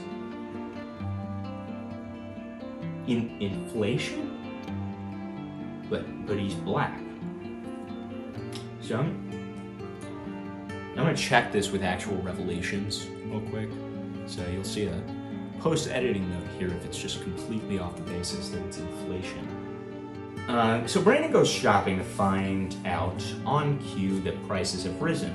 But first he gets gum stuck on his foot. His body was bent over, scrapping his foot like a hunchback. Brandon noticed her, but didn't pay any mind. He finished removing the gum, approached the doorway, and joked, "I'm an actor, practicing for a jungle movie. Did you like my monkey impression?" She looked at him with wide eyes. "That was a great monkey impression. I thought you looked like King Kong the way you moved. You should get that acting job easily." "Well, thank you, ma'am. I appreciate the vote of confidence," he stated politely, and then noticed an advertisement sign parked by the entranceway. The sign's contents were shocking. Brandon has a rough experience at the grocery after literally thinking about how all the prices are higher. So, God did this? I don't know. I give up. Then the president, who is for some reason jogging on a public street, is shot in the chest with a hollow point. His advisor wants to hear his final words, but then this happens. The president grabbed his chest while blood gushed profusely from his mouth. He pleaded, "Help me! Help me!" and coughed up a spring of blood high in the air. "Oh no!" Raymond yelled. He noticed that the president was trying to speak. He had to hear every word his boss said. That was his job, his duty. Raymond put his head near the president's mouth, but he should have looked first. A puddle of blood splashed across his face, swallowing him in a deathly red. Both his eyes and his ears were covered, leaving him deaf and blind. His natural senses had vanished. A void of blackness surrounded Raymond, and he knew what had to be done. Raymond shook his head from side to side, trying desperately to revive his vision, and then wiped his shirt sleeve over his eyes. This restored his sight. So then we go back to the horrible couple at the hospital, where the man is seemingly excited that the president is dead. From there we go to Africa, where I'm having a lot of trouble figuring out how racist this is. Chapter 20. Dry, hot winds blew swiftly over the dusty plains of an African village. A large gust picked up a piece of briar bush and threw it against the head of an elderly native woman. Zulu immediately covered her face to avoid being injured, and then she thought of the most important thing in her life, her 12-year-old grandbaby. Just before she panicked the child's whereabouts, she spotted the kids sitting safely in their hut. Ever since the girl's mother died of AIDS, the precious child had become the center of her universe. But when Zulu saw her, her eyes didn't radiate the sparkle that most grandmothers would have. Her hopes appeared to be diminishing. Her heart broke every time she stared at the child. Zulu recalled a time when a missionary crew came into the village with medicine and strange food products. And it wasn't the items or the preaching about God that stayed with her. Even her granddaughter didn't care to hear it. It was a story about some type of box, they call it television, that showed moving pictures of the world. She wondered if her country had ever been shown on a picture box. Did it show how unlivable this place really was? If so, why hadn't someone helped? Zulu stared at the ground, just as a growling noise echoed in the distance. So within this, we established that there wasn't really an understanding of Christ or Jesus, which kind of establishes my theories that other faiths are being left behind. It really reminds me of the story of the missionary and the Native American, except in this case, you don't really have to fully comprehend God in order to still be doomed for not worshiping Him, which is epic and certainly what I think Jesus represents. Just kidding. John is weirdly getting pleasure over all of the seals breaking. In the throne, the spirit rumbled in his golden chair. Fireballs flickered above the altar, producing massive light.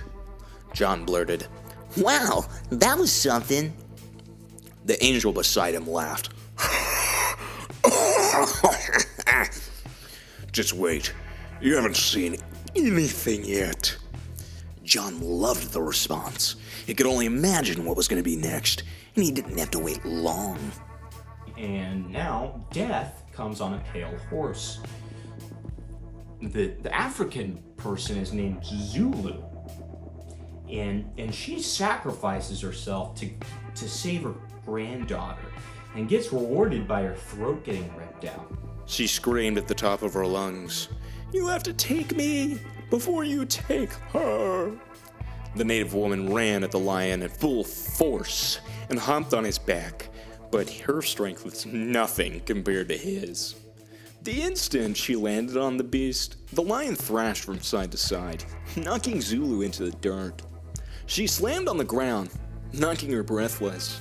Zulu gasped for oxygen while trying to catch her breath, except the torment wasn't near its end. The lion dove through the air, centering his focus on Zulu's neck. The beast bit hard, sinking his teeth into her flesh, and ripped Zulu's throat from her body. The villagers screamed helplessly from being eaten alive. Their blood and body parts were flung everywhere, littering the ground in bright red. As the wild beast savaged this community, the child hid safely in the hole, traumatized. This is never addressed. This is never addressed again. We don't know what happened to her.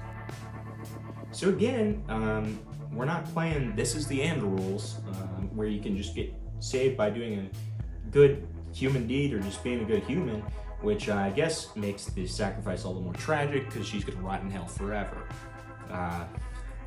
So, yeah. Brandon then accepts Christ into his heart because of Matt, and then we go to a just another seemingly racist tangent, to be honest. So, homeless people are blocking, this is his name, not mine, Wang Si, his Tiger Claw store. Okay. So this really pisses him off as he apparently hates homeless people. Deep in the heart of Nanchang, the capital of Jiangxi, southeast China, peace was non-existent. But that wasn't stopping Wang Si from doing what he wanted, and that was selling illegal tiger potions. Out of everything he despised, lazy, nasty, homeless trash topped the list. His attitude was, if you weren't strong enough to take care of yourself, then you were weak enough to die. Sir, did you hear me? I said I want a can of Tiger Claw. I heard you the first time. That'll be $300. $300? She shrieked. If you want, $300. If not, go. Go now. Give me a can, but I buy here no more. Okay. The woman threw the money on the counter and grabbed the can.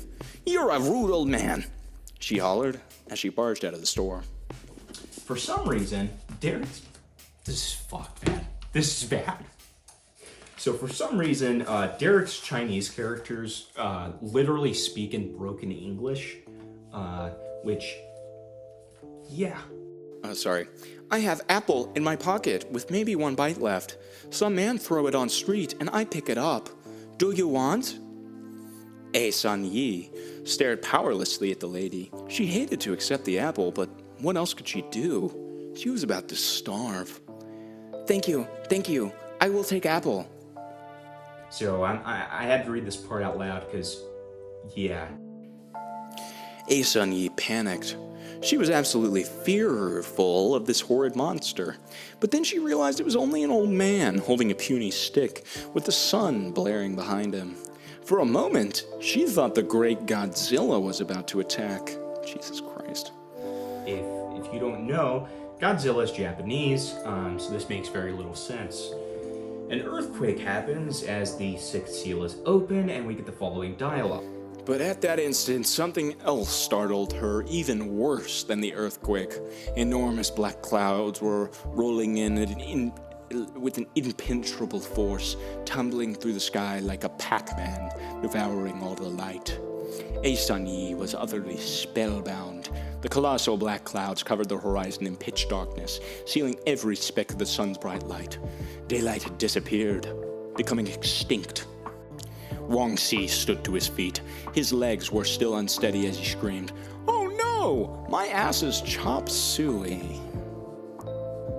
So, after the evil vice president comes into power, along with the evil preacher, Jack Schmitty, they sign a peace agreement with Israel to create the New World Government.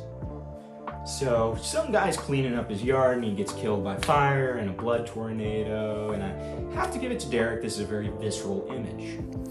In a last attempt for survival, Albert breathed in deeply to get some fresh air, but only sucked in the melting flesh dripping from his lips. The searing heat scorched his lungs from the inside out as his body blazed. Then the fire and hail bounced from yard to yard like a tornado, consuming the whole neighborhood in flames, leaving Albert behind, smoldering to death. The farmer also, just this random farmer, I guess, also dies, but we get to find out he killed his wife and best friend, I guess to show that he deserved it. 2 months ago, he had caught his wife cheating with his best friend, so he took it upon himself to kill them both and bury them in the backyard. The farmer sang out loud, My wife done cheated on me with my best friend, so I cut them all up. Delighted at having kindred spirits, his joy was approaching in a rapid halt. A third of the oceans turns into blood. Naturally, we go to 2 tankers from there. As 2 large oil tankers drifted near each other in the middle of the ocean, the crew members were having a shouting match. Curtis yelled at the top of his lungs, "Hey, scumbag! I'm gonna screw your girlfriend when I get into the harbor." He stared at his friend Harper. "You think that slimy punk heard me?" Chewing on a huge wad of gum, Harper glanced at the other ship. "I bet he heard you. I can't believe he did your sister like that, smacking her around and everything." "Shut up! I don't care to hear it." Curtis snapped back. His fuse was burning bright. "That sorry bastard! I'll tell you what I'm gonna do.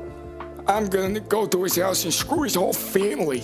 I don't care if it's a man or a woman. That's right. I'm gonna line them up side by side and screw every damn one of them. I'm gonna fuck his whole family for beating my sister. That sorry piece of trash." The remark confused Harper. You're joking about the homosexual stuff, aren't you?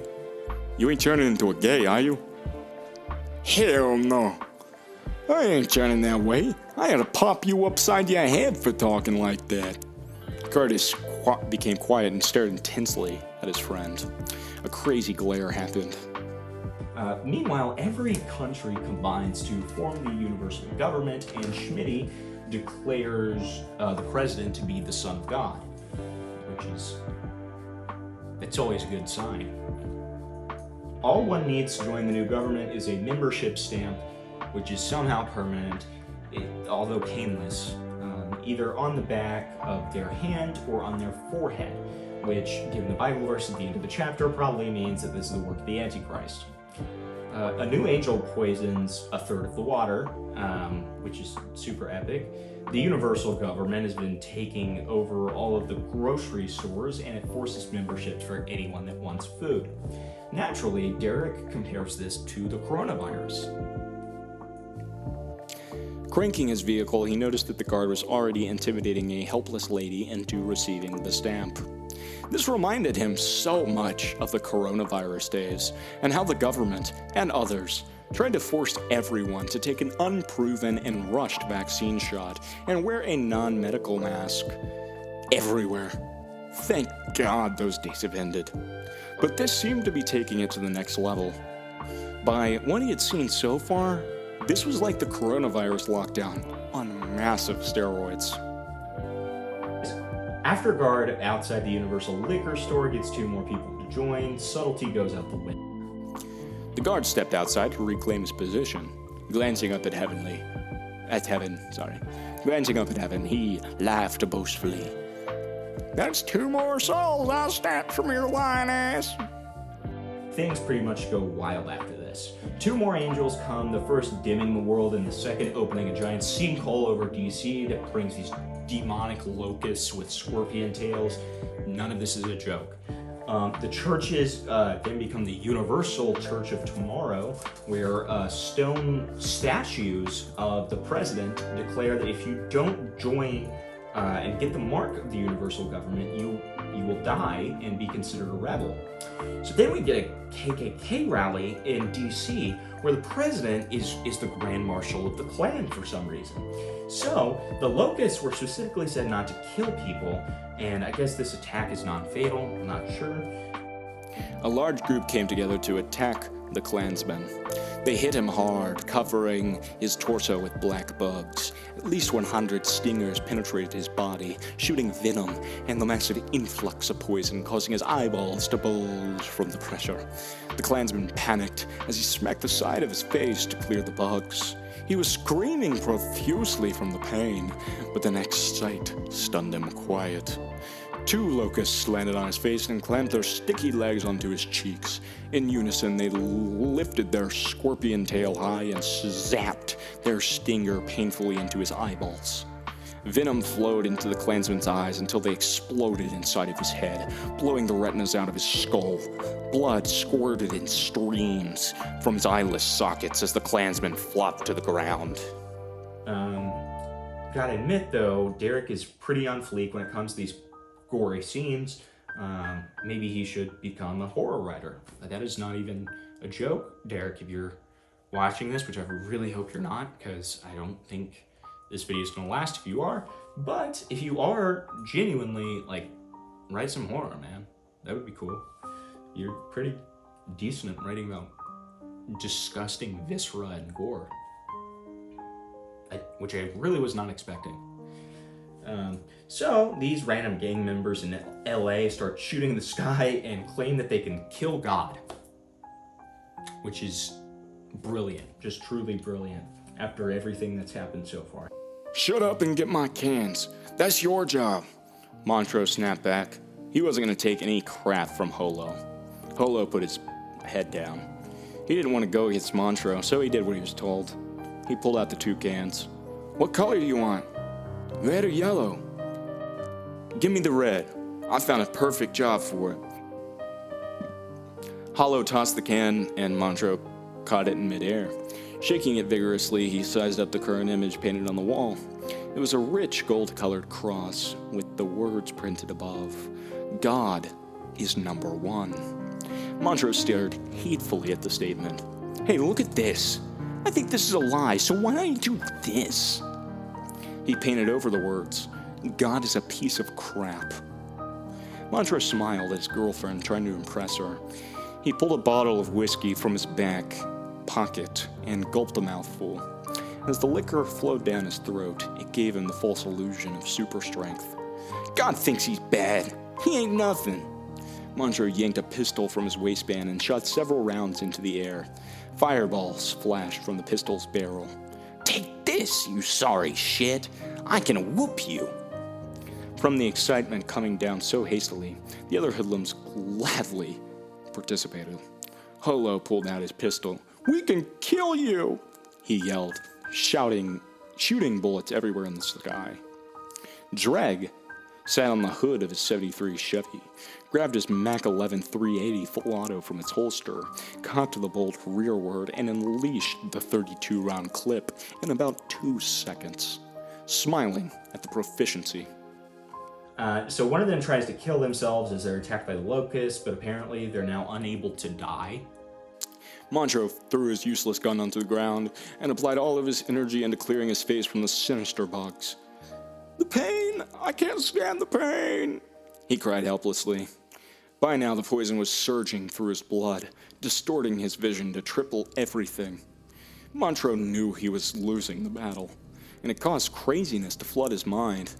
To hell with you if you think you can beat me! Grabbing a knife from his pocket, he flipped it open and thrust it into his stomach. Blood flowed from the wound, but the knife didn't kill him. What the hell? He screamed as he thrust the blade back into his gut, trying unsuccessfully to kill himself. So the Universal Police now have orders to arrest anyone who doesn't have the mark, and Joe, who's a man with a grudge that, because his ex-wife got fucked when they weren't married, but he hates Brandon's best friend Matt because of this. So one of the men in the police station has an interesting nickname that you'll have to see for yourself. Frank squinted his eyes. This cop just heard the words that he loved the most. Going to get the slime. During a past drug raid, he earned a nickname, Frank the Frankfurter. After charging into a crack house, the drug addict attacked him with a butcher's knife. Frank fought the knife from the assailant and sliced him into pieces. Covered in blood, Frank opened their refrigerator, saw a pack of hot dogs, and ate one as blood dripped off the uncooked meat. Callousness filled Frank's voice. Let's go get that criminal and bring him to justice. Matt and Brandon get arrested with their friend, Andrew and Tommy, who hasn't been introduced until literally just now. Tommy gets summarily executed, and the rest are taken away. The sixth angel trumpets, and the four horsemen are awoken. They torch most of China, including the stereotypical snake oil salesman that we saw earlier. This causes the president to now want all those without the mark to be killed from prison. Brandon watches Matt and Andrew get publicly beheaded. The government is throwing some kind of strange Woodstock type of thing while this is going on, where they're distributing drugs to people in the hopes of them ODing, which again, I thought they were trying to make a universal people. So all the followers of the beast start getting sores and blisters from one of the 7 vile angels. So, and then another vile angel transforms the rest of the oceans into blood, and that kills everything in the ocean. Cool. From here, we're introduced to Redkin, who I think is an evil Native American. That's what I'm going to go with. Really seems that way. He reminisces on killing people and finds one of the few rivers that wasn't poisoned by the whole wormwood thing, just in time for one of the vile angels to make the rest of the rivers flow with blood. And he just like trips and dies. Okay. So then we go to an astronomy lab where I think Derek just put this in for the sole reason of this line. Inside a laboratory, several scientists studied a live magnified image of the Earth from the Hubble telescope. The sight fascinated them. The world looked entirely different than it had just before. There was only blood and land. Fresh and salt water had become non-existent. A new sight approached, a sight that shocked him, even worse than the blood water. A gigantic angel was soaring onto the Earth with incredible speed. Many of the scientists shook their heads confusingly. How could this be? They were watching something they had argued for years didn't exist, and this completely destroyed their liberal ideology. The fifth angel essentially makes the sun so hot that it burns and kills people, leading to Joe and the other policeman's death. Then, the fifth angel causes the Euphrates to run dry. So, Armageddon starts, where Earth's armies start fighting the angels, who are literally impervious to damage and seemingly immortal. So it's just a carnage fest. It's not even a battle. It is just like horrific violence, basically. Except the angels are doing it, so it's a good thing. Matt and Brandon are 2 of the warriors, and because they became angels, and now they're warrior angels. Angel Eric and his 3 partners, Brandon, Matt, and Daniel, were about to rock and roll in paradise. Eric let out a yell, "Ah!" and the 4 warriors took off into the galaxy with the demons in tow. And they commit horrific war crimes. So then they get Schmitty and Jeff, who are apparently the Antichrist, and the guys saying that they're pushing the Antichrist, basically. It's not even a fight, once again. Like, it's pathetic, the way that the demons try to fight them, and, I guess I get it. It's just Jesus rules, guys. Anyways, Jesus then cuts out their eyes. Brandon was awestruck after witnessing the most incredible sight he could have ever imagined. It was impressive when Eric severed the demon's tongue beforehand, but this was the bomb. Jesus sliced out both of the demon's eyes. He only did it with 1 chop. How cool. Yep. So then the angels win. We got the single paragraph explaining that Archangel Michael is going to trap Satan for 1,000 years, and everybody goes to heaven.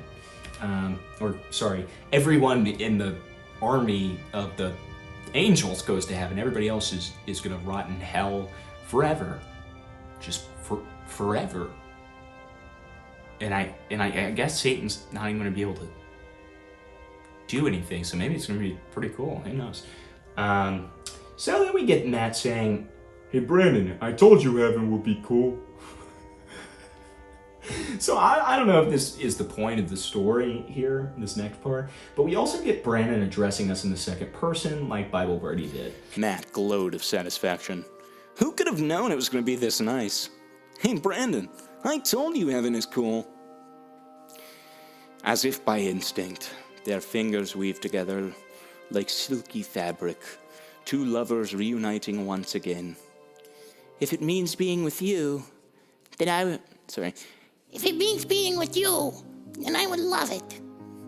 Brandon was still having difficulty believing this was happening. He could only praise God. At this very moment, his dreams were answered. And he knew whatever it took him to get here, whatever he had to endure, it was worth it. He had his better half back. If Brandon could only say one thing, it would be, never lose your dreams.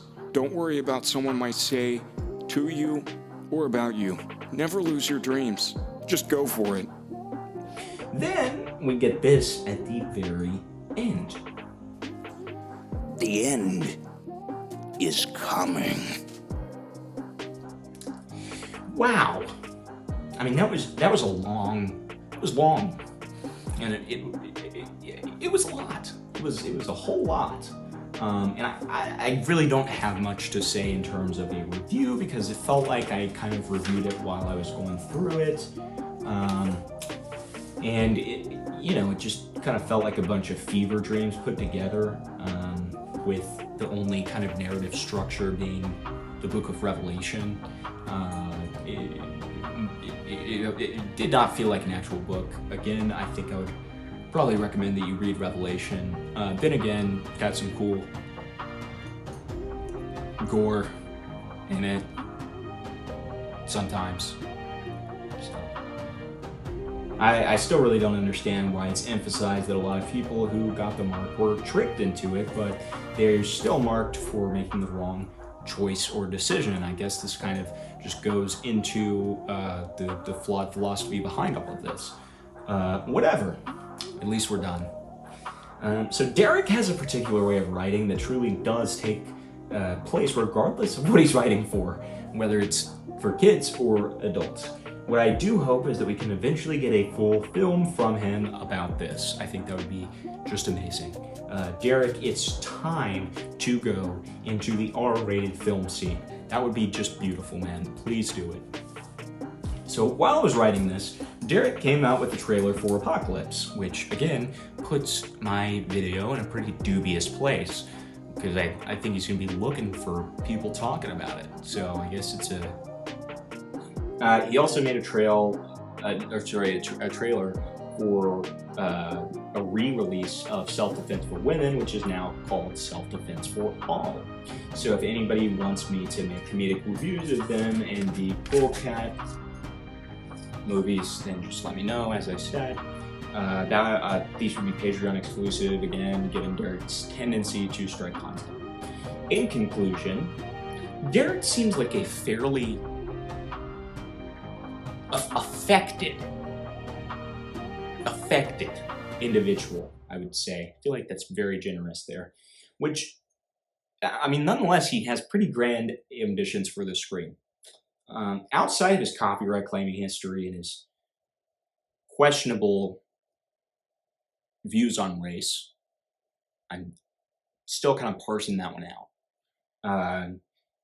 But outside of those two things, I don't really condemn him in so much as I'm always interested and entertained by what he has to say. He's a just very interesting kind of case study.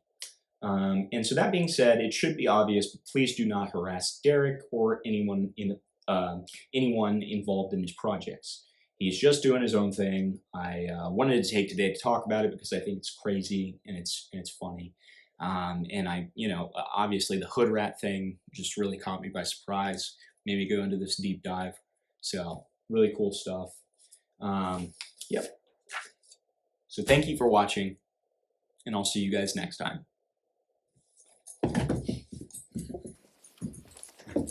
Hey, I'm Hood Rat and I got something to say. And listen up so we can all be clear.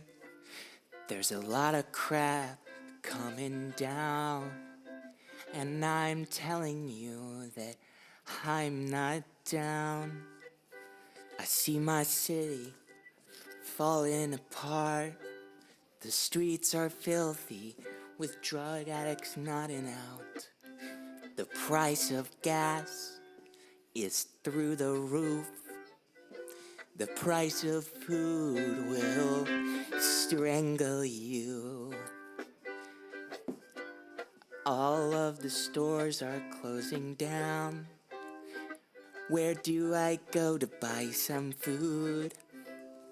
I'm sick and tired of the politicians.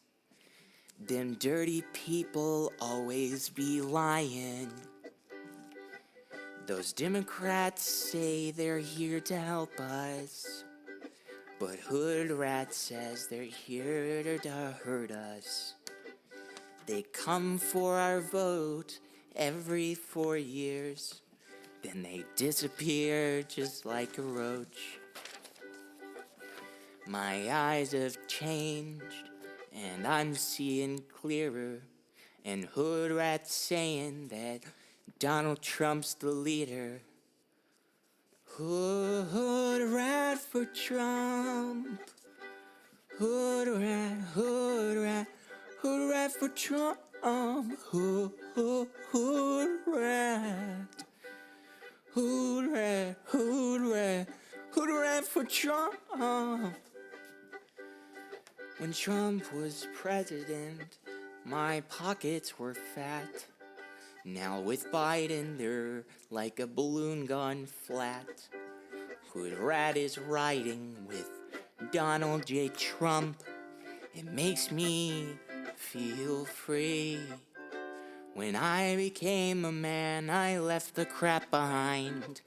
Now Hood Rat wants what's right for my family. I used to avoid politics, now we've got no choice. Those Democrats always be pushing it on us. I'm feeling worried about World War III. It's Joe Biden's fault. He got us in it. When Trump was president, I didn't like him. But now things have changed and I really miss him.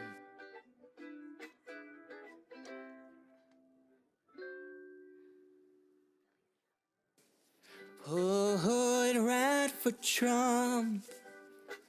Hood Rat, Hood Rat, Hood Rat for Trump. Hood Rat for Trump. Hood Rat, Hood Rat, Hood Rat for Trump. Now I'm closing this song, and I hope you got the message. Joe Biden has destroyed the economy, and we need Trump for president. Trump 2024. I'm Hood Rat, and I endorse this message.